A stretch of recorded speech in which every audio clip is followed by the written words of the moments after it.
So I want you to meet 12-year-old Jen. She's a bit of a geek. She likes playing with computers. She likes reading. She's a little introverted, and she gets a little bullied.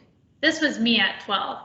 Now, when I was that age, my English teacher said, hey, for this book report, how about as enrichment, you don't just write a book report, but you actually make a website about this book. And at the time, I absolutely loved Harry Potter. So what I did was I grabbed all the Harry Potter's images off the internet, I taught myself to code, and then I put them all on that website. At 12, I didn't know much about copyright laws or think there would be any issues with doing that. So I got a good mark on the project, and then I forgot about it. Well, a couple months later, my brother came walking down the stairs holding a children's magazine. And he said, Jen, didn't you make a website about Harry Potter called Jen's Harry Potter? And I said, yeah, why? And he said, well, I think it's featured in this magazine. And I said, really? I grabbed it out of his hands to check. And in fact, it was. He was right. My first website was featured in this magazine, and they called it the most comprehensive Harry Potter image website on the net.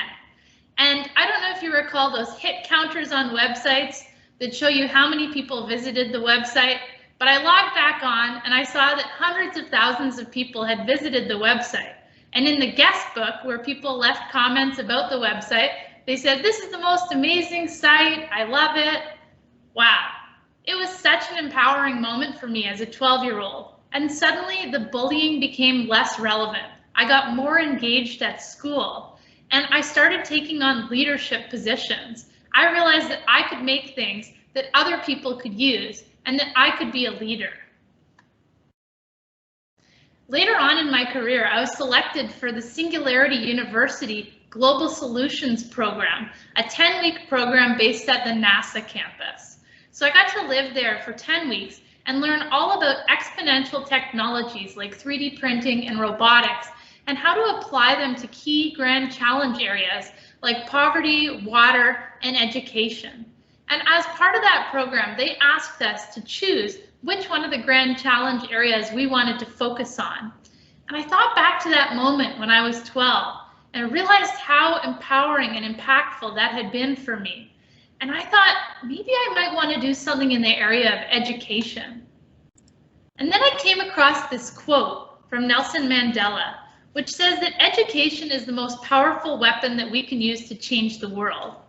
And I realized that education could probably make a change in a lot of those other areas too, like poverty and water, because if I was able to help people level up, then they would be better able to tackle those key challenge areas. So that's what I decided to focus on. And I came across some research that showed that childhood is the most transformative stage of life. It's kind of like a golf swing, where if you make a small millimeter change at the outset of your swing, it can have a vast impact on the trajectory of where your shot ends up. So then I got started with Maker Kids, wanting to bring a lot of the lessons that I'd learned from Singularity University to kids.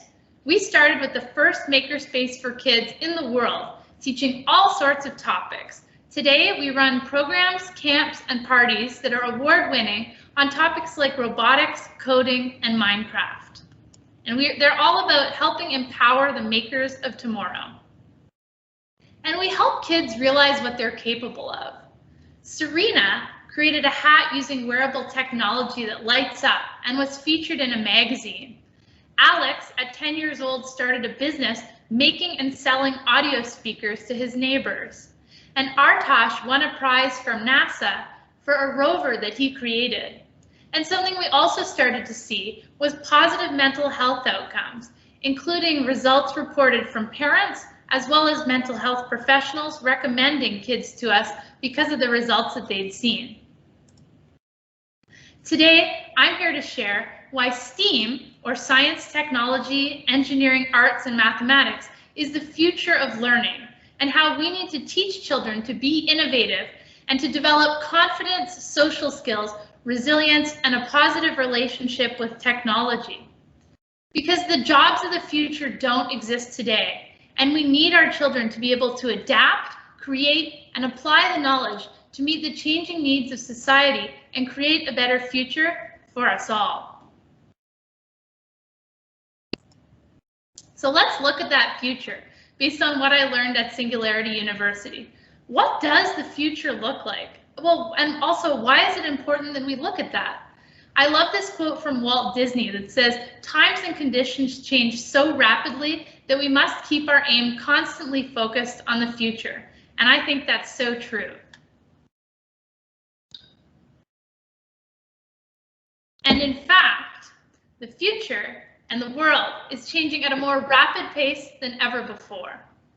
I remember when I got my first USB key. It was 32 megabytes, and I thought that was pretty big. But today, tiny devices have expanded to include thousands of gigabytes of storage. And in fact, this graph here shows the growth in computer technology, which is now progressing more each hour than it did in its first 90 years. And by 2045, it's estimated that computer technology will surpass all of human brain power combined. We're entering the fourth industrial revolution, one where computers and robotics are more important than ever before. 85% of jobs that will exist in 2030 haven't been invented yet, according to a Dell study. That's only 9 years from now. And at least 60% of children entering grade school today will end up working in jobs that don't yet exist today. Work is changing. Only a few decades ago, most work was computer-based, but today most of it includes computers. Why is work changing so rapidly? Well, it's being affected by things like the increase in use of technology, remote work, the gig economy, labor market insecurity and unemployment, artificial intelligence technologies, competition in global research, and so much more. This quote from the OECD says that the future will be about pairing the artificial intelligence of computers with the cognitive, social, and emotional capabilities of humans, so that we educate first-class humans, not second-class robots. When robots take on a number of different jobs, we need to be able to do two things. First, to be able to program those robots, and second, to be able to contribute the social and emotional skills that they lack. But there's certain barriers that are stopping us from being able to do this. Over history, the human brain has expanded in size, but each expansion in size has taken roughly 200,000 years. In the last 60 years since the internet came about, our brains have not had the chance to keep up. There's been an explosion of technology, and things are changing faster than ever before. And because of this fact that technology growth is outpacing our brain growth, we've had a number of issues, such as being overwhelmed by technology, falling into being consumers of it, a rise in loneliness and mental health diagnoses, and so much more. So with so much technology around us, we need to figure out how we can shape it instead of just consuming it and being overwhelmed by it. Right now, job dissatisfaction is at an all-time high, with over 80% of workers dissatisfied with their work. And this leads to a $300 billion productivity crisis annually. And this new industrial revolution poses an opportunity for us to gain more work satisfaction. I think that a good career sits at the intersection of what we like to do, what we're good at, what we can make money at, and what helps the world. And this is something that's super important. And in order to find this fit, it's good to find confidence, skills and knowledge, and then finally opportunities, and to maximize those opportunities as best we can. So how can we increase human potential and become innovators that solve the world's most pressing problems? How do we innovate ourselves to keep up and create the future we desire? Because if you want to change the world, you have to change yourself first. Well, what is innovation anyway? I like to start with definitions. And the definition of innovation is a new or better way of doing something. So how can we create a new or better way of innovating ourselves? Well, through education. And what is the future of education anyway? Well, let's start with what's the purpose of education? What are we preparing learners for? We know we're preparing them for work, of course, but I would argue that we're also preparing them for well-being, inner life, relating to others, contribution, creativity, innovation, and most importantly, change. Because for a lot of these kids, change is going to be the only constant throughout their lives. So how they develop certain skills will be less important than their ability to navigate change. And these skills are both what children are capable of and what they need to be whole now and in their future. So if we know the purpose of education, how will we bring this to life both now and in the future? If we were an alien landing on Earth and asking, how do I create an education system from the ground up? How would we go about that? Would we modernize our existing structures but keep them relatively the same? Or would we design something new from the entire ground up? And if we did that, how long would the education take? What ages would it be for? Would it be mandatory? Would we aim for linear change or transformative exponential change? We're currently experiencing what could be the largest disruption in education of our lives because of COVID, and that's how education is being delivered. So if we're to consider a new education model from the ground up, what would it involve? And how would we make it so that it would help kids develop the future skills that they need and make it based on what helps them learn best? I would argue that we need a moonshot in education. We need a 10 times improvement or better. What's a moonshot? It's going 10 times bigger, even while others might be going only 10% bigger. A moonshot is a long-term or audacious goal, and that's what Google X, the company's research lab, calls some of their most ambitious projects. According to the OECD, there are a couple different scenarios for how the future of education might look. Schooling could be extended and expanded. It could be outsourced and flexible. Schools could become learning hubs where diversity and experimentation are the norm, or we could have learn as you go, an education that takes place anywhere and anytime. Other potential aspects of the future of education include a lot of technology, things like interactive video, self-paced learning and personalization, virtual reality and augmented reality, artificial intelligence, a flipped classroom, and out-of-class learning, as well as things like student-centered instructions, chatbots, digitalization, globalization, and an increased focus on environmental security and weather, which is becoming all the more important these days, lifelong learning, collaboration and cooperation, as well as a linking of the world of school to the world of work. So what is the future of education?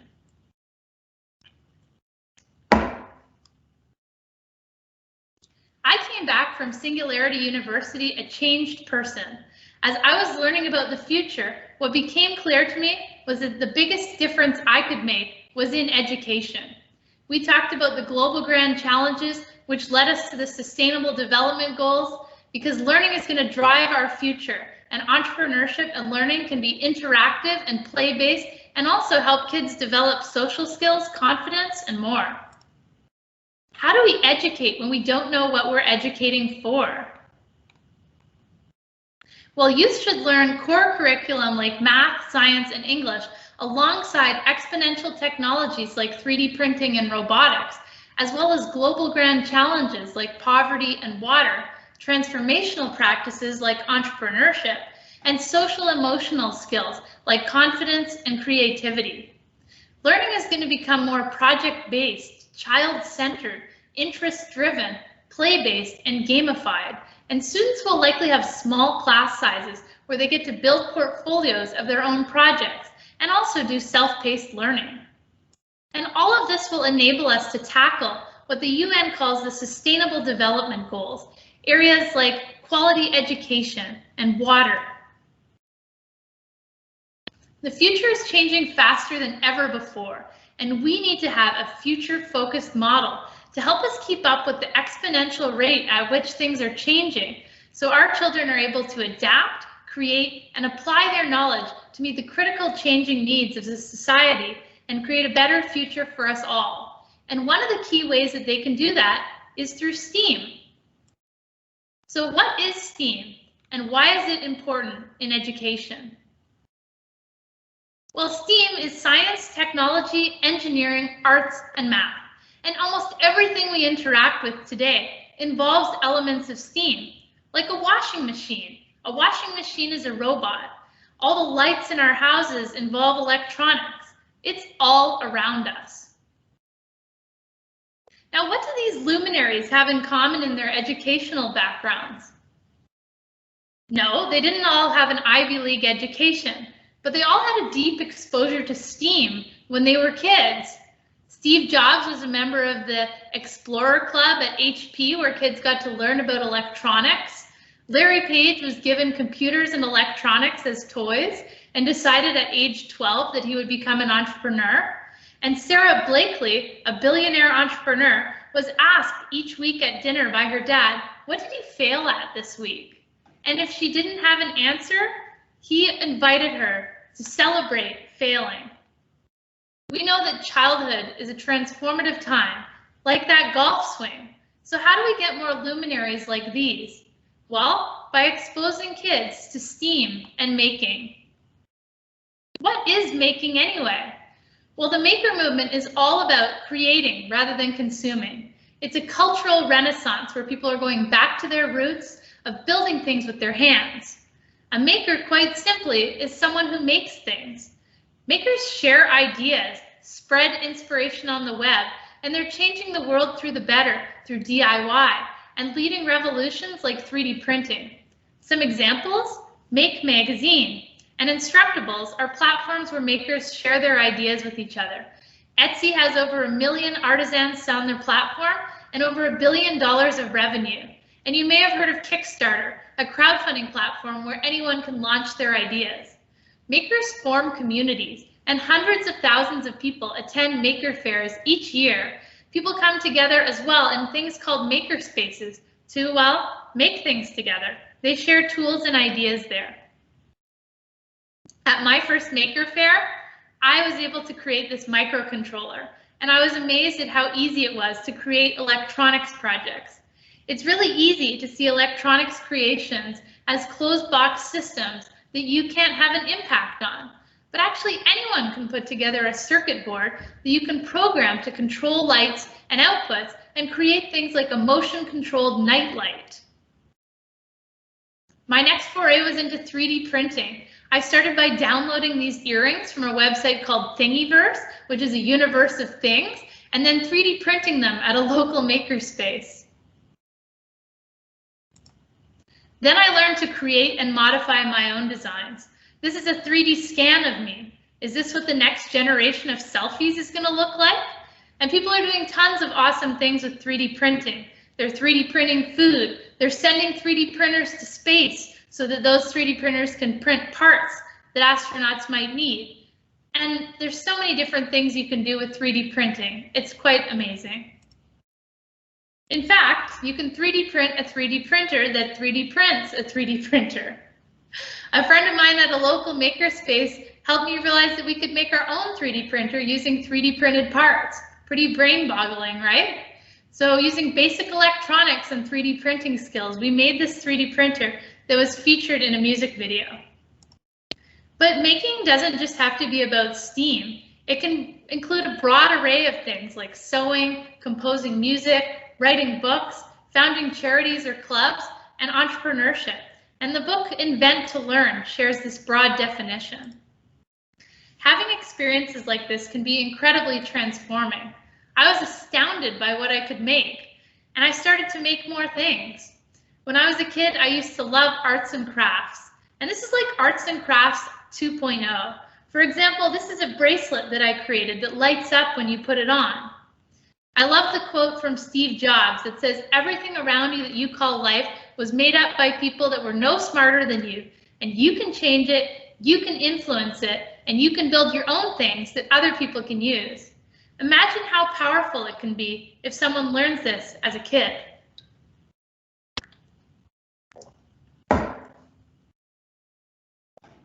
And as we move from being consumers to creators, and learning with our eyes and ears to learning with our whole bodies, we need to consider adding technology and making into the learning, because we can either be ruled by it or we can choose to create with it, and I choose create. When I got started with this, there were still a lot of barriers to kids becoming innovators. Many options for learning tech were step-by-step, like building a spice rack. There were thousands of adult maker spaces, but they weren't set up for kids to come to them. So that left families with the options of things like buying a 3D printer, but 3D printers are quite expensive. Now there's 3D printers in libraries, which is completely amazing. But at the time, there wasn't. So we got started with Maker Kids, which started as the first and largest makerspace for kids in the world. It was like a clubhouse with a wall of possibilities where kids could pick and choose materials freely. And we've done all sorts of different topics with kids: 3D printing, electronics, woodworking, Minecraft, which is like Lego on the screen that helps kids build real world transferable skills. Here you can see a robot rover that was built, as well as Jane here doing some toy hacking, which is taking apart toys and putting them back together to form new toys, which kids really love. Amanda here is using an orange to make an LED light up and learning the basics of electronics. And we also did robot rovers with balloons attached to them, so we could do robot wars and have the robots pop the other balloons. But it's not just about technology, there's more than that. We did things like rocket launching, jewelry making, candy sushi making, even chariot making, where kids make chariots that they can ride in, and all sorts of different activities. And today we focused on STEAM and the maker mindset. We run award-winning programs on coding, robotics, and Minecraft. In coding, they learn to make and code a video game, or a website, or an AI. In robotics, they code a robot brain to make lights light up and motors spin. And in Minecraft, they get to learn 3D design and how to be a good netizen or digital citizen, as well as many different transferable skills. And currently all our programs are virtual. So why STEAM and making? Well, it's a great chance to invest in your child's future career success and expand their answers to the question, what do you want to be when you grow up? We know that STEAM is key to increasing innovation and GDP, and studies show that kids decide between ages 7 and 12 whether or not they'll consider a career in STEM or if they'll write it off entirely. Our country has a shortage of STEAM trained workers, but STEAM careers earn double the national wage, and there's a really high employment rate of STEAM grads. Lots of STEAM careers are on the rise, like engineering, graphic design, and user experience. CEOs say that the average school doesn't adequately prepare students for the careers that are out there today. So if this is the case, how are we going to prepare learners for the careers of tomorrow that don't exist yet? Well, since they don't exist yet, we need to prepare kids with the skills of the future, including 21st century skills, as well as technical skills and core concepts of coding, robotics, and engineering, so that with our support and guidance, today's children can be prepared for anything. And even if they're not going into careers in STEAM, a familiarity with the concept of STEAM and the learning that comes about from it can be really useful in any career. Kids have so much fun when they're doing STEAM that they don't even know how much they're learning.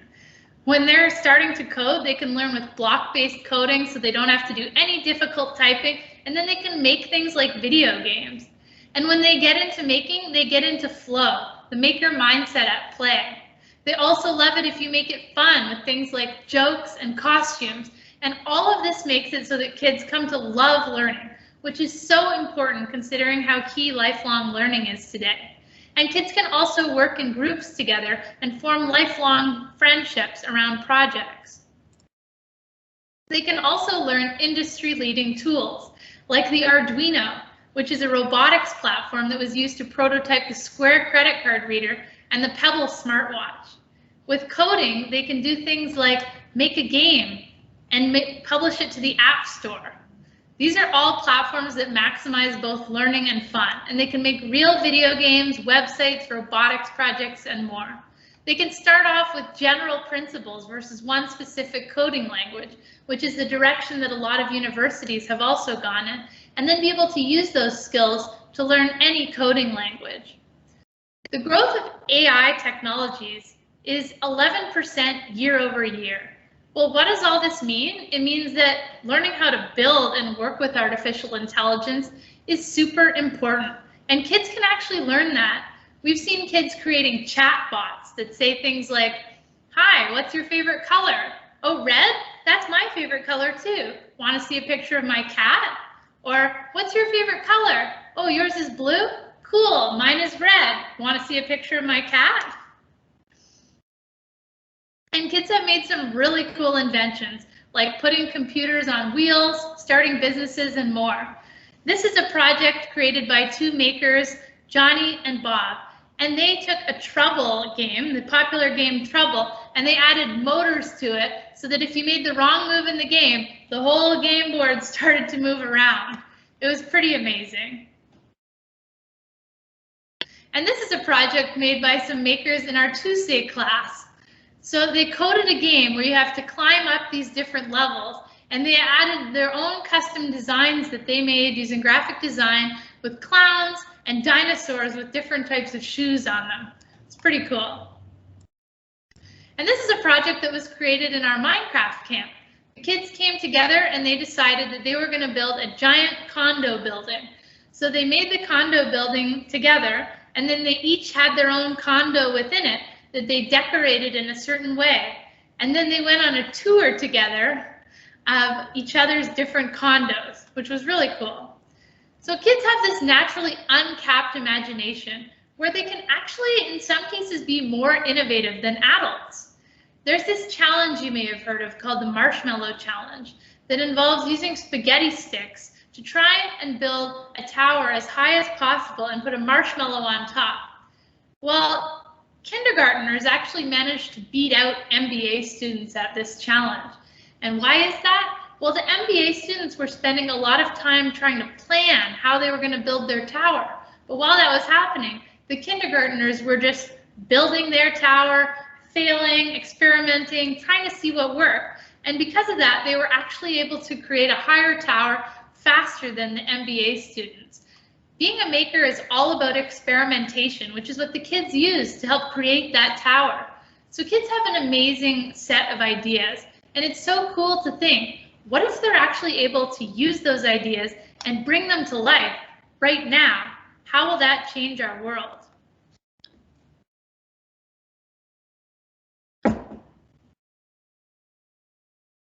STEAM helps kids develop the skills and mindsets to become innovators, inventors, and entrepreneurs.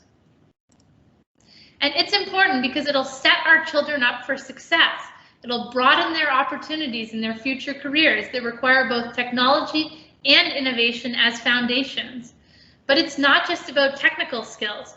You can embed lessons on mindset and interpersonal skills throughout curriculum, because it's hard enough to make an extremely ambitious technical project using technical skills alone, but you can't bring it to life unless you have a positive mindset and the ability to collaborate and get help from others. So we can use technology as a medium to transform the way kids think about themselves and their capabilities and what they're able to contribute to the world. Today, more than ever, children are struggling with mental health issues. There's an abundance of technology out there, and it's a challenge to think about how to integrate it into their lives in a healthy and balanced way. Well, today I'd like to share some surprising findings with you that we've come across. When we got started with Maker Kids many years ago, the idea was to teach technical skills and to help narrow that gap and that shortage of STEAM-trained workers. But what started happening was that families started coming to us and telling us that they were using our programs as a form of high-tech arts therapy, and that children's mental health professionals were referring kids to us because of the results that they'd seen. Soft skills are so important, and surveys have found that 80% of principals, parents, and teachers that are surveyed said it's equally important to assess both academic and non-academic skills. And 60% of employers also felt that a broad range of skills was important for future career success. Something I'm really proud of is we've started to have many kids coming through our programs with various diagnoses, like being on the autism spectrum, ADHD, anxiety, and so forth, and families telling us the kids feel better during and after our programs. Right now, there's a lot of different forms of therapies that exist, like music therapy, art therapy, play therapy, and more. But I think there's room for a new type of therapy that in today's day and age might be the most effective of all, and that's technology therapy. The idea of using technology for therapeutic benefit. Technology has been shown to be beneficial in many different ways. And what I'm thinking is this idea of using coding, robotics, Minecraft, and other technologies as a way to help kids feel better during and after their programs.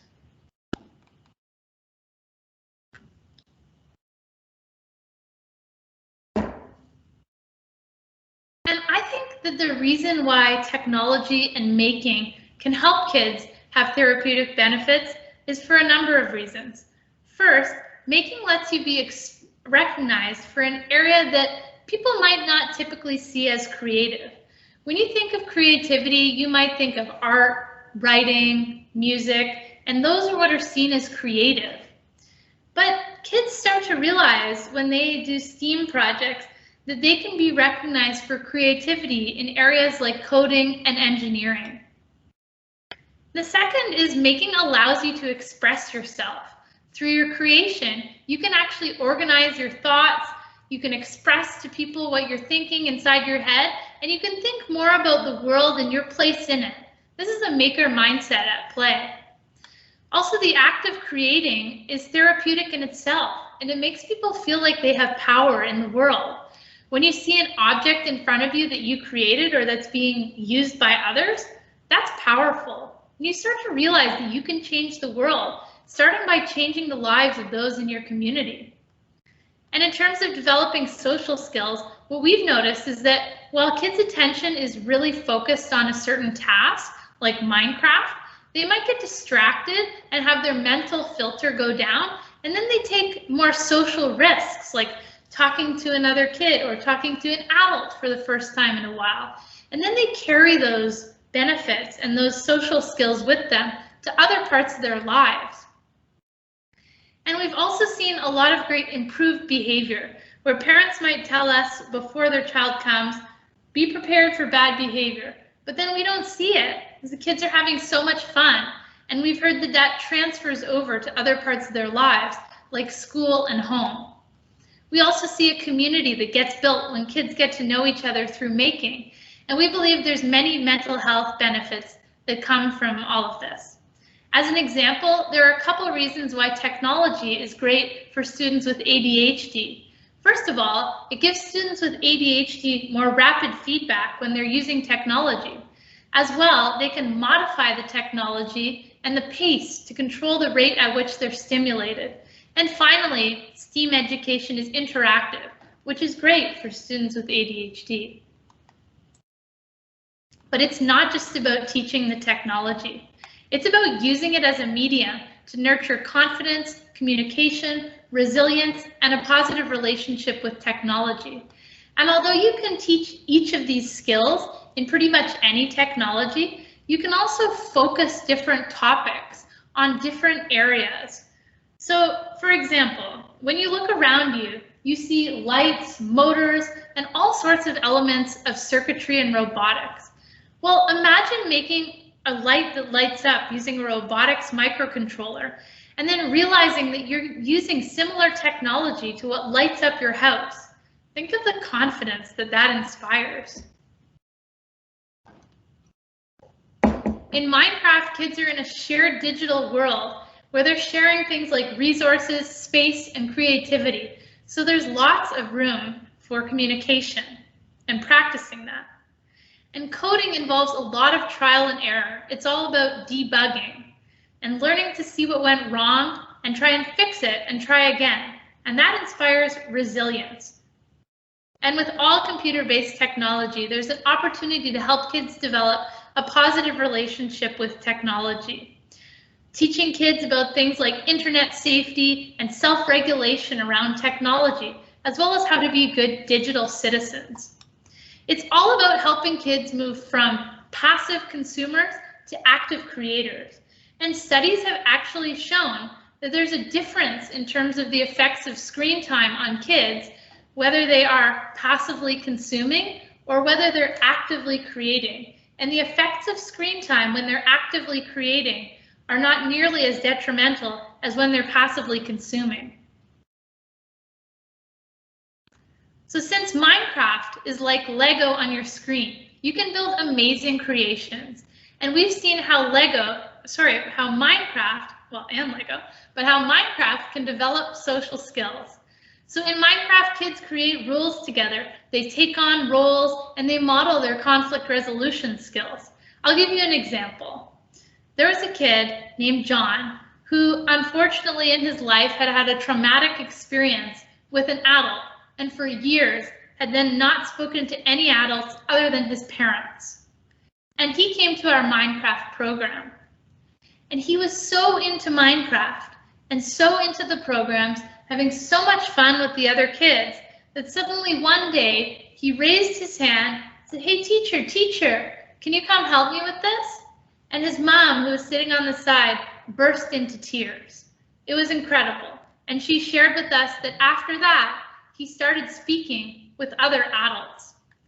We were hearing many parents report improved social skills after coming to our Minecraft programs, so we reached out to the experts at the Ontario Institute for Studies in Education at the University of Toronto to try and unpack what was causing these benefits. They said that the first principle at play was something called the good behavior concept. So when kids develop rules together themselves, they operate as kind of a self-governing group, and they govern their behavior by themselves and try and stay within their own rules. So when kids develop a server and worlds together, they continue to try and build in this world in accordance with the rules that they set out. And it's gamified and goal-oriented, so they're actually incentivized towards good behavior. Another concept that's leveraged is called hot executive functioning, where kids monitor their own behavior to get rewards. So when they're part of something really exciting, like a Minecraft game, they want to monitor their own behavior to ensure that they can stay part of it, because they know that if they misbehave, the instructor might turn off the server, and they don't want that. So they choose not to misbehave so this doesn't happen. And what that does, it helps them to improve their executive functioning, their behavior, and also to practice this new improved behavior and then take it home to other scenarios. It's also a great opportunity for them to practice self-regulation. Social skill practice on its own can be really tricky for kids. Like if they go to a group that's just practicing social skills, it's hard for that to stick. But if they practice it as part of an ongoing engaging activity like Minecraft, that really boosts the retention. And they also have an opportunity to practice keystone habits, like learning to share or taking turns. And they can learn that through something like Lego or Minecraft, where you have to share resources in physical space. And if they really like the activity, that makes them want to develop the skills so that they can continue doing it. And finally, we leverage the concepts of gamification and brain plasticity. So in order to change the brain, you need three things: specificity, intensity, and duration. Specificity is a specific thing that you're working towards, like creating a house within Minecraft. And intensity is how intense the game or the activity is, how immersed they are inside of it. And kids are highly immersed when they're playing Minecraft. And then duration is the amount of time that it takes to have an impact, which has been shown to be approximately 45 hours. For example, 45 weeks at 1 hour per week. So when you have all of these elements of specificity, intensity, and duration, which comes from playing games, that helps kids to develop their brain. Most of our programs are integrated, but we've also run programs like a Minecraft program for kids on the autism spectrum in partnership with an autism organization to help them develop social skills. So in one example, the autism organization ran social skill exercises, and then our instructor ran Minecraft exercises that help kids practice those social skills.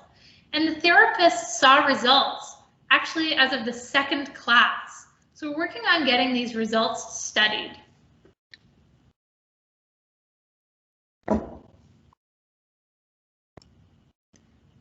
I'd like to give you some examples of the outcomes that we've seen, which have been pretty amazing. We've been surprised how effective the activities have been with kids and have seen all sorts of reported improvements. Jory came to us with a condition called apraxia, which is a limited vocabulary or range of speech for his age group.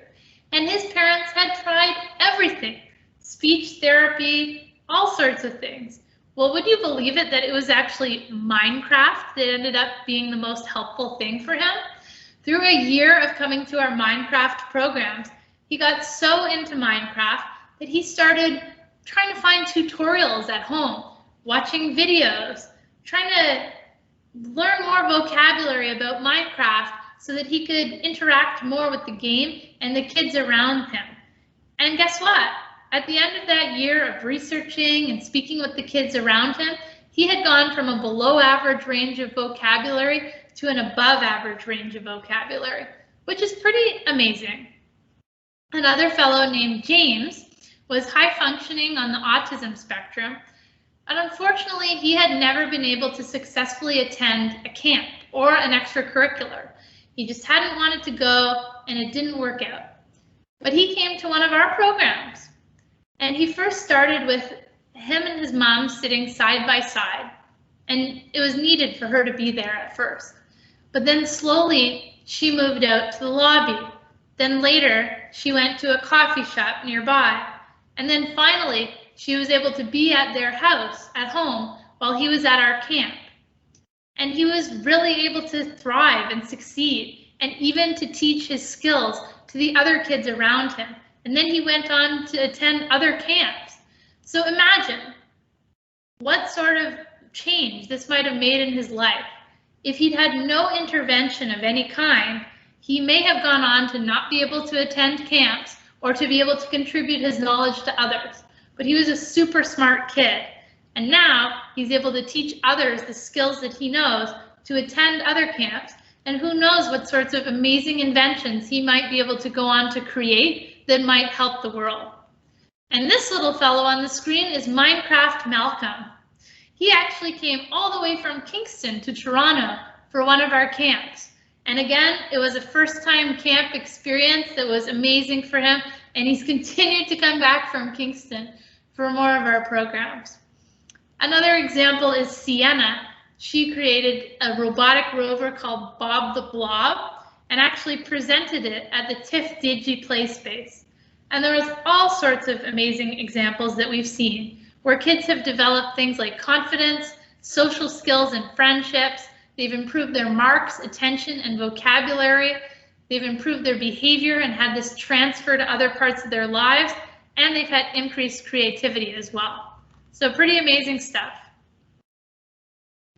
Now here's some ideas for how you can create a makerspace. And a makerspace doesn't need to be a full space. It could be a corner, it could be a cart, it could be a little section of your basement for the kids. So this is just a recipe, and you can pick and choose elements of it that you might like. So the first element is a dedicated space where kids know, okay, when I'm here, I have a different mindset and I can be more creative and have autonomy. You might see kids do things like taking more ownership of the space, creating rules, and telling other kids in the space to clean up when they think it's their space. And secondly, you can have real tools like an Arduino or inventor's journals where kids can record their ideas. Thirdly, process over product. So we emphasize experiential learning or learning by doing, So instead of telling kids step-by-step instructions, we advise them to try and figure it out themselves, to learn at their own pace, to learn through play, and to learn through projects rather than just concepts. We teach them that it's okay to fail and give them the opportunity to make mistakes, which, if you think about it, is kind of a rare opportunity these days. And kids have a great feeling when they realize that they can make mistakes and that they have unlimited capacity. It's a very different approach from normal. It's hard to let them fail on their own, but emphasizing this approach is really important with kids. We also choose to celebrate the fact that they're making, not just that they've made some shiny object that they can take home. There's a real difference between adult maker spaces and adult making and kids maker spaces and making. If you teach an adult how to make a loop in coding, they might become interested in that just as a concept on its own. But if you teach that to kids, they might not be interested. But if you teach them how to code a video game, they will certainly be interested. And by the way, you taught them how to make a loop along the way. So it's really important to make sure that all the activities have some creative element, like making a video game. You can also make it interest-driven, so that kids do things that they're interested in and they choose which projects or challenges to participate in. For example, we were teaching some robotics concepts, how to make a buzzer make sound. And one kid said, I don't like robotics, that sounds boring. My parent forced me to be here, not interested. But we knew this kid loved baseball. So we said, well, what if we make a song that sounds like Take Me Out to the Ball Game? Oh yeah, I definitely want to do that, he said. So that's what we taught him to do. Well, guess what? P.S. It was robotics that he was learning, but it was all about his interests. So another principle is kids teaching kids. Kids are so smart, and it's a really great leadership opportunity for them to be able to teach other kids. And they can also teach adults. Kids are experts in things like Minecraft, so it's okay if kids know more than adults in areas like that, because it's a great opportunity for them to then teach adults, feel like adults are their peers in certain ways, and to gain leadership.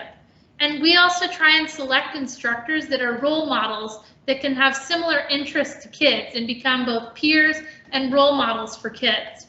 So they can connect with them and look up to them and want to be like them. And another part is exhibition, where kids can present their ideas to parents and to each other. And this is really helpful because it allows them to organize their thoughts as they're making, to sort of think of the end user and know that they'll have to explain it to someone else. It also values their effort and provides a sense of purpose and also an authentic audience that can see and respond to what they're doing. And finally, community. We connect with the local community, the maker community, and the global maker community through things like events and online. And this is something that you can do as well. And also to create opportunities to connect with more makers, makers that are kids, makers that are adults, parents, teachers, and so many more. And the key is making the act of making accessible to more people. So, technology can develop the creative potential of all kids, which will allow us to harness more intelligence and to create a better world. We can use making as a medium to build confidence, social skills, resilience, and a positive relationship with technology, and to transform the way kids see themselves and what they're capable of and what they can contribute to the world. The world is facing more challenges than ever before, and who will solve them? We need to train kids to be the bright young minds and the innovators, inventors, and entrepreneurs of tomorrow.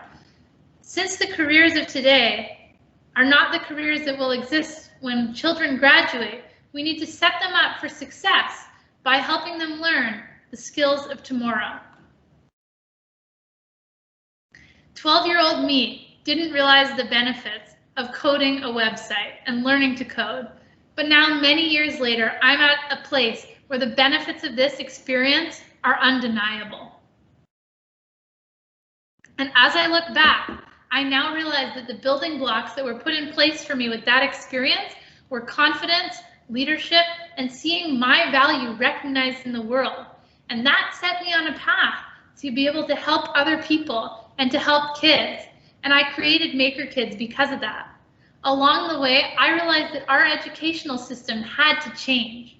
And so I truly do believe that STEAM is the future of learning, because we need to teach our kids to be innovative and to develop confidence, social skills, resilience, and a positive relationship with technology, because the jobs of the future don't exist today. And we need our children to be able to create, to adapt, and to apply their knowledge to meet the critical changing needs of society and to create a better world.